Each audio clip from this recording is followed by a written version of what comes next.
Hey y'all, I told you that I was going to try to make this video a better quality. I'm trying to do this for the rest of the videos. I don't think the sound quality is as good on here as my phone, but easier all the way around when it comes to editing, me holding it. I don't have a ring light, so I'm kind of just taking in the natural lighting from outside. I'm not a YouTuber. I'm trying to make this the best and most comfortable for you guys to watch. I know me bouncing around that phone, the noise is just annoying. So anyway, I'm just going to jump right into it, right where I left off on the last one. Um, I had moved in with a childhood friend of mine, Chelsea. If y'all know me, you know her. Um, I moved in with her and I started working as a waitress because now I'm making that cash every day. I don't have to steal anymore because I'm making it honestly, and it's feeding my addiction, and I'm able to do the small things that Chelsea's asking of me to live with her. She honestly didn't ask anything of me to live with her. And I moved in with her because I'm stealing from my family. They're questioning me, and of course I'm lying about my addiction. And this is where my addiction starts getting deeper because I'm able to move out of my family's house and in with my best friend. And honestly, I kind of took advantage of her situation because I knew that she was going through some personal things. And with me moving in with her, she was not going to question my addiction and what I was going through because she was going through her own thing and was kind of out of her mind herself. Um, so yeah, this is where I really took a dive because I'm working, making all this money. I'm able to help Chelsea with groceries and bills and whatever she needs, and able to run around and get high and do whatever I want when I'm not at work. But I had to work every single day. Like if I was off for a day, I was worried whether or not I was going to be sick. So I was picking up shifts constantly at work. I ended up, as things move along, as I'm working there, I get off work one night and I get in the car with Chris, and he drives my car around all day long and does nothing while I'm working. Do with that what you will. But I get in the car and I'm like, whoa, what's up? Like, because he doesn't have any pills. And he tells me he can't get a hold of anyone. He's been calling everyone. The town is dry. The towns over are dry. Can't even get any Suboxone. So I'm like, what the fuck you mean? Like, no, I work my ass off and I'm not about to go to work sick. So you better figure something out.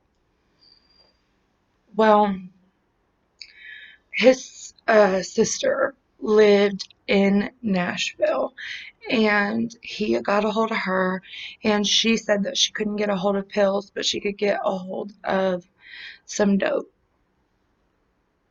Yeah. Anyway, well, at this point, heroin was just hitting the streets. It's a lot cheaper now. I imagine it's even, I don't know what the price is today, but at this time it was $30 for a tenth, which isn't much, but it's way stronger and it lasts way longer. So we ended up going to Nashville, and I was petrified to try it, but at this point I'm sick, I'm sweating, I'm throwing up, I'm trying to lay in the car on the ride, and I'm rolling back and forth. He's pulling over so I can get sick. It's just a mess. Um, and I'll never forget, we're sitting in this gas station parking lot when we get it, and he did some, and then he set out a little for me to do because I had never done it before. He was way more familiar with this than I was, and I snorted it. And honestly, I don't remember much for the ride home. That's how tore up I was. And if I thought I fell in love with Opanis, I had a new love of my life, and it wasn't Chris. It wasn't Opanis. It was heroin. And I knew that I was going to do anything to stay feeling like that. Ooh, so I'm living with Chelsea. I'm getting by doing all of this. Now I'm doing heroin. Things start to fall apart at Chelsea's house because she's going through her own things.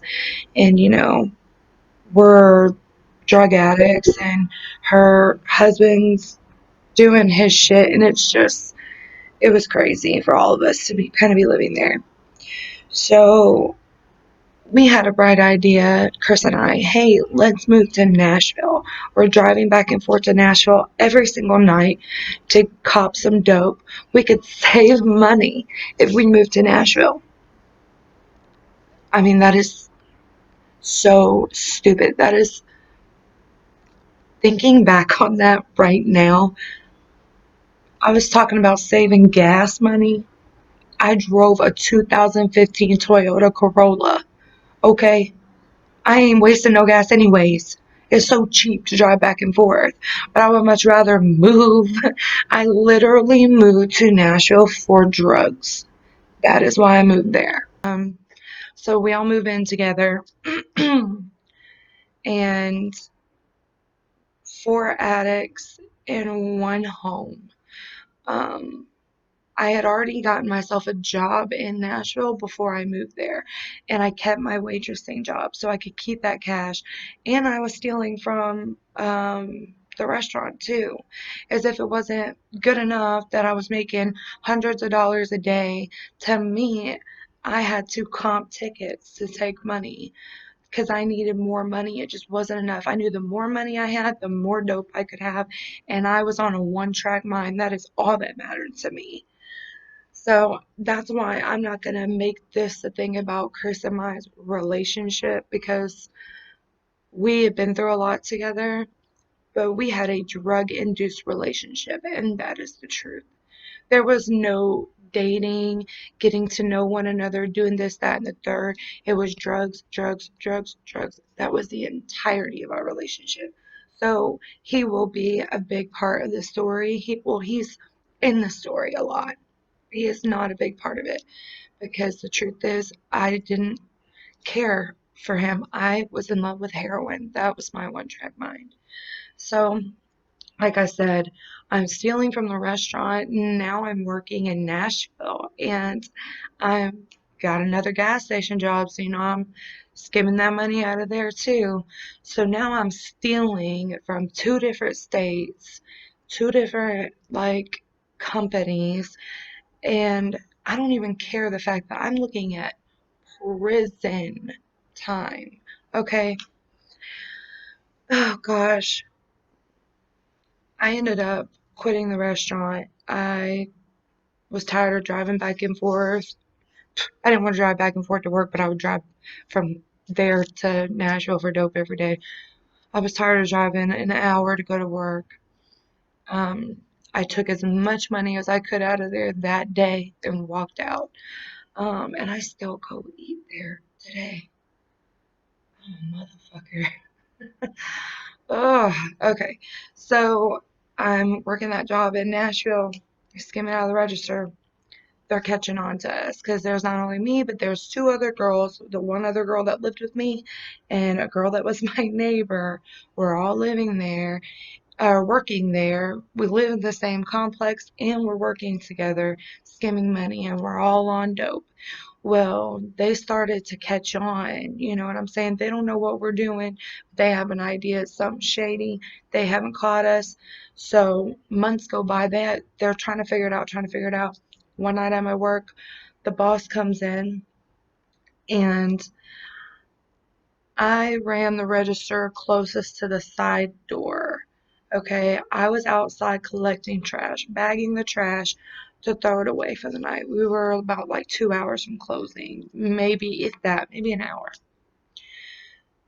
My boss comes in, and I see him go in. So I run in because I thought he was just there needing something. So I run in to run on the register, and he tells me he's going to do an audit on me. Now, I know that I'm going to show up $300 over on my audit because I haven't pulled all the money that I have stolen out of the register. So I run out. I sneak to the back, grab my purse, duck down around the counter. He has no idea what I'm doing. Crouch down, crawl out of the gas station, and I'm calling Chris, like, hey, come get me. Hey, come get me. I'm about to get caught. Yo, like, this is not cool. 911, let's go. So he's coming, right? He gets pulled over on the way to come get me, y'all. So now I'm like freaking out. I'm crouched down by the gas station. And I'll never forget, I see him. I'm outside, right? Trying to hide, trying to like stay out of view, waiting on Chris because I don't live but like 10 minutes away. And my boss, y'all, comes walking around to the back where this big window is, and he looks out. And I shit you not, just like this is right here, right? Say this is the windowsill. I have my purse and I crouch down like this, and I'm hiding against the wall with my belongings, like all crouched up in the wall. And he looks out over me and does not see me. And when he turns around to walk, because I can see his shadow, because it's dark, right? In the light, I can see his shadow. I get up and I look back, and I know he's about to call the police because he just caught me stealing. And I just took off. So I look more guilty than I did had I just sat there and said, I don't know why there's an extra $300 in there. Congratulations. Put it towards your fucked up audit. Oh, dear God. So I ended up walking, and I'm walking towards the bus station because I can't get a hold of Chris. I don't know what's going on. He finally pulls up to get me and tells me he got pulled over and got a ticket. Thank God he didn't go to jail and my car get repoed. I don't know what the hell I would have done. So yeah, now I'm jobless. Now I'm jobless. This is still just the beginning, you guys. So now I'm jobless, and now I'm looking for another job. I think at this time Chris was working for a moving company a little bit, to bring in a little bit of money, but he wasn't stealing anything. Wasn't making a whole lot, but that's not looking at it now. I guess he's wrong for not stealing. No. Um, so yeah, I got another job after this at another gas station. And you gotta think like y'all are probably thinking, girl, why do you keep going to gas stations? Like, have you not learned your lesson? Nope. Mm. And this gets even crazier because I go to work at this gas station. I'm doing the same thing there. The gas station's further out, and like it's right outside of Nashville. So I'm working there. I guess I've already been convicted of this, so I could say I was working at a Circle K, on the outskirts of Nashville, and I was giving out the register, taking money, taking cigarettes, taking whatever I need out of there, food, whatever. And I'm not making money every single day. We're not making enough money to keep up with everything, but I'm trying. And my mom had come to Nashville to have lunch with me, and I was sick that morning. I was dope sick. And I had nothing. I had no money, but I knew when I was meeting my mom for lunch that she was going to give me a few $100s to help me out. Um, Mind you, at this time, my family doesn't know that I'm addicted. No idea. And this morning, the two roommates that I lived with were IV users, and Chris and I were just snorting. That doesn't make us better than them, but when you are an addict, you try to say, yeah, you know what? I'm not as bad as them because they're doing this. You always try to put yourself up to what you think the worst addict is and say, oh, well, I'm not doing that, so it's not that bad. Or I could be doing this, but I'm not. So, yeah, anyway, I have to meet my mom for this money and we're going to lunch, and I know that I'm sweating and I cannot eat sick. That is the last. I don't even want to smell food when I'm dope sick. Ugh, ugh. Gives me the heebie-jeebies just thinking about it. So, um,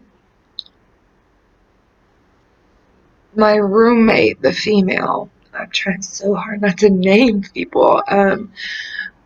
The female roommate I have, let's call her Shay. Um, Shay came in and was like, "Hey, I don't have any dope, but I could give you a rinse." Now, if you don't know what a rinse is, when you're an IV user, when you cook the dope, you cook it in a spoon and you take a little piece of cotton and you stick it in the spoon to draw the dope up. And in that cotton, there's heroin left over.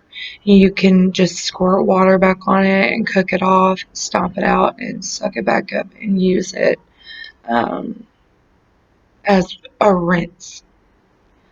So at this point, I'm like, oh my God.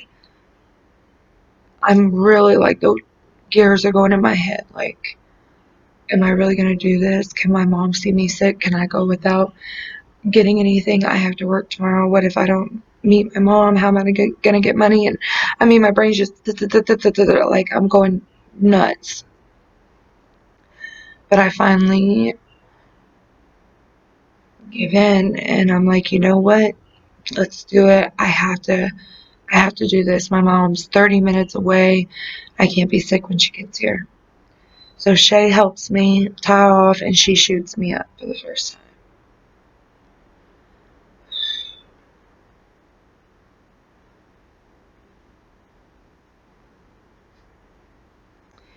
And if I thought I was in love with snorting heroin and that was the love of my life, no, no, no.